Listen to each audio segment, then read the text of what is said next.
আজকে সারাদিন মিডিয়ার সবাই আমাদের এই জায়গাটাতে থেকেছেন, বিভিন্নভাবে সংবাদ পরিবেশন করেছেন এবং আমাদের কাজে সহযোগিতা করেছেন। ফায়ার সার্ভিসের পক্ষ থেকে বিভিন্ন জায়গায় আমরা প্রচারণা চালাচ্ছি, বিভিন্ন জায়গায় বোঝানোর চেষ্টা করছি, আমাদের ফেসবুকের মাধ্যমেও প্রচারণা চালাচ্ছি, মহড়া করছি যে একটু আগুনের বিষয়ে বা কেমিক্যাল গোডাউন স্থাপনের বিষয়ে বা একটা অবৈধ স্থাপনা তৈরির বিষয়ে সচেতন হওয়ার জন্য, যেটা যেখান থেকে অনুমোদন নেয়ার কথা সেগুলি নিয়ে যেন আমরা যথাযথ নিয়ম মেনে কাজগুলি করি।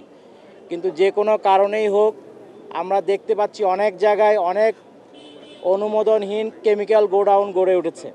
আপনারা অতি সম্প্রতি আমাদের টঙ্গীর ঘটনাটা দেখেছেন, যেখানে আমাদের দুঃখজনকভাবে 3 জন ফায়ার ফাইটার শহীদ হয়েছে।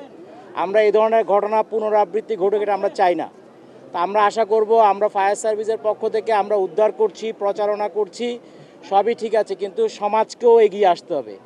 এখানে আমার মনে হয় আমাদের এখানে যারা স্থানীয় জনগণ আছে বা স্থানীয় প্রশাসন আছে, তাদেরকেও বিষয়গুলি দেখতে হবে, যাতে এই ধরনের অননুমোদিত কোনো কিছু গড়ে না ওঠে। যদি গড়ে উঠেও থাকে, সেটার বিরুদ্ধে সামাজিকভাবে একটা প্রতিরোধ গড়ে তোলা, এবং যাতে এই সমস্ত প্রতিষ্ঠান যেগুলো দিয়ে মানুষের জীবনের, আমাদের বেলি রোডের ঘটনা দেখেছি, আমরা সম্প্রতি টঙ্গীর ঘটনা দেখেছি। আমরা মনে হয় একটু মিডিয়ার মাধ্যমে আমরা সবাইকে অনুরোধ করব, দেশের সকল দেশবাসীকে একটু সচেতন হয়ে আমরা যেন আমাদের নিজ নিজ কমিউনিটিতে এরকম যেগুলো অবৈধ স্থাপনা আছে বা জীবনের জন্য ঝুঁকিপূর্ণ স্থাপনা আছে, সেগুলি স্থানীয় প্রশাসনের সহযোগিতায় বা আমাদের সহযোগিতায় সেগুলির বিরুদ্ধে প্রথমে একটু সামাজিক দায়বদ্ধতা তৈরি করা, তাদেরকে সচেতন করা এবং প্রয়োজনে আইন প্রয়োগের মাধ্যমে তাদেরকে সরানোর ব্যবস্থা করা। আগুন নিয়ন্ত্রণে আছে, কিন্তু নির্বাপন বলা যাবে না।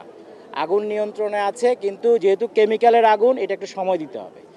এটা অন্য আগুনের মতো দ্রুত নির্বাপন হয়ে যাবে না। দ্রুত নির্বাপন করতে গেলে দুর্ঘটনা ঘটার সম্ভাবনা আছে। আমাদেরকে একটু দেখে আস্তে ধীরে সিদ্ধান্তগুলি নিয়ে, টঙ্গীটাও আমরা প্রায় 7-8-10 দিনের মতো লেগেছে, এটাও আমরা চেষ্টা করছি বোঝার জন্য। তাহলে আমরা বলতে পারবো এটা আসলে কতটুকু সময় লাগবে। কারণ আমাদের কাছে আগে স্থানীয় জনগণের এবং আমাদের নিজস্ব জনবলের নিরাপত্তাটা প্রধান। কারণ যারা ক্ষয়ক্ষতি হওয়ার, তাদেরকে তো আমরা অলরেডি উদ্ধার করেছি। এখন আমরা চাই না ফার্দার কোনো ক্ষয়ক্ষতি হোক।